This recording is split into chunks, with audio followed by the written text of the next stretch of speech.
오늘도 기적의 하나님의 말씀은 로마서 8장 18절부터 25절까지입니다. 저는 로마서 읽을 때, 특히 8장을 읽을 때마다 좀 당황스러워요.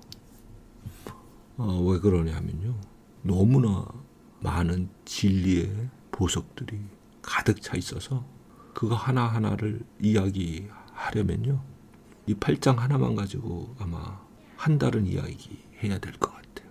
그래서 이걸 도대체 어디서부터 이야기를 해야 하나, 그런 생각이 안 들 수가 없죠.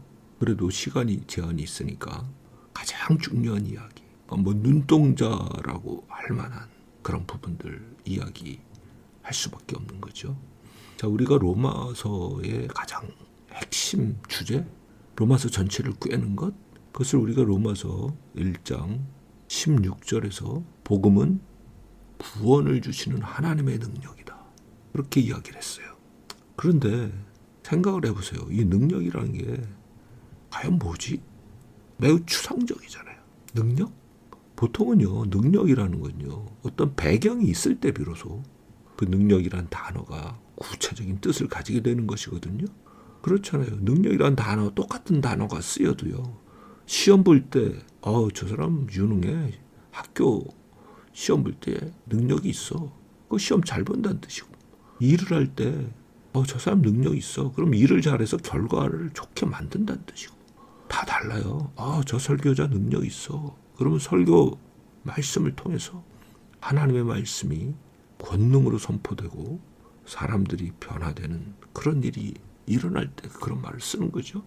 그럼 구원의 능력이다, 그건 도대체 무슨 뜻이냐, 설명이 필요한 거잖아요. 그렇죠.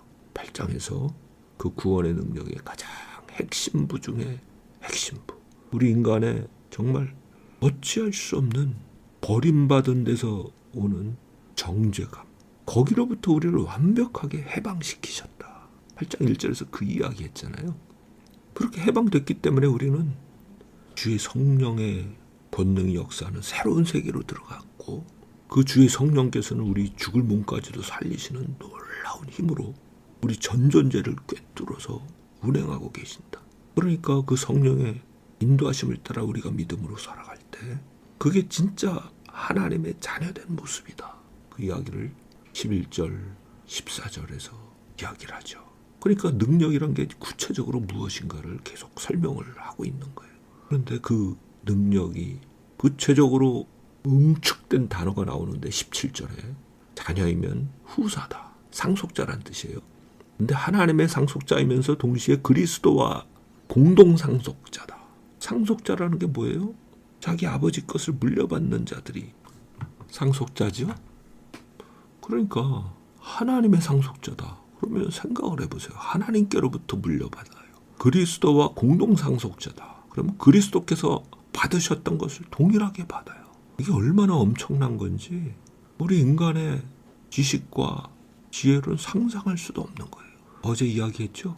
성경에 나온 이 놀라운 진리는요, 전 세계를 다 뒤져서 그 모든 문헌을 다 찾아봐도요, 성경 외에는 나오는 데가 없어요.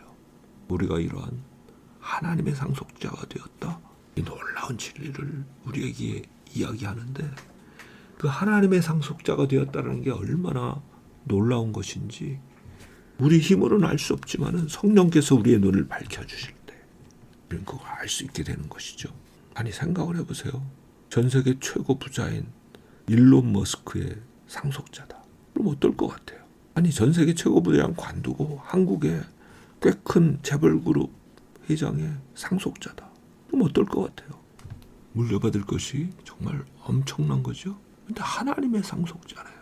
이 모든 피조세계를 지으시고 소유하시고 운행하시고 그 모든 피조세계를 통치하시는 분, 그분의 상속자라는 거예요. 그분이 가진 권위, 영광, 능력, 그 모든 것을 상속받을 자가 바로 우리다. 그러니까 우리가 이 땅에서 고난당하는 것, 그거는 이 놀라운 우리가 받게 될 영광과 비교할 때는 이건 정말 비교할 가치조차 없다. 그 이야기를 18절에 하고 있죠. 우리가 이 땅을 살아가는 동안에는요, 고난이 있어요.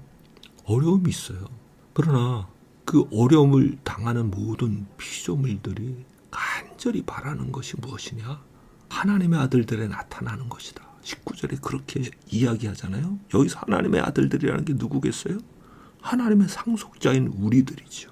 그 정도로 우리가 하나님의 상속자됨이 놀라운 특권이고, 그것이 드러나는 날을 모든 피조물들이 간절히 고대한다라는 거예요. 그러니 그 영광이 얼마나 놀랍겠어요. 물론 우리도 피조물들과 함께 신음하고 함께 고통해요. 우리 육신적으로 그래요. 우리가 거기서 예외가 아니에요. 그래서 우리 자신도 우리가 하나님의 아들로서 온전히 회복되는 부활의 날, 영광의 날을 바라보는 거죠. 그러나 놀라운 것은 그 놀라운 상속자로서의 영광, 그것을 우리가 가지고 있을 뿐 아니고 이 땅 사는 동안에도 우리가 상속자임을 하나님의 성령이 친히 증거하신다고 했죠. 하나님의 성령이 친히 우리를 붙드시고 인도하시고 우리의 기도를 응답하시고 우리 삶에 개입하심으로 이 사람은 나의 상속자야 라는 하나님의 놀라운 증언을 친히 성령께서 우리의 영과 함께 증언해 주시는 것이죠. 그래서 이 땅 사는 동안에 우리는 홀로 사는 것이 아니에요. 우리가 당하는 고난 우리가 홀로 당하지 않아요. 우리는 그리스도와 함께 이 고난을 당해요. 17절에 우리가 그와 함께 고난을 받으면 그러면 그와 함께 영광도 받을 것이다. 우리가 이 땅 사는 동안에 그리스도와 함께 고난을 받으면서 살아갈 때 하나님의 놀라운 영광을 얻는 날, 그 모든 것이 말할 수 없는 영광으로 쌓여질 것이고 이 땅 사는 동안에도 놀라운 하나님의 영광의 빛이 우리를 붙드시고 감싸시고 그걸 통해서 우리가 하나님의 참 상속자임을 드러내는 그런 아름다운 일이 항상 있을 것이고 우리는 그것을 경험하며 살아가게 되는 것이죠. 이제 마음을 열어 주께서 친히 성령으로 우리가 하나님의 상속자임, 자녀임을 증거하시는 그 놀라운 체험들로 가득한 복된 하루 보내시기를 바랍니다. 아멘.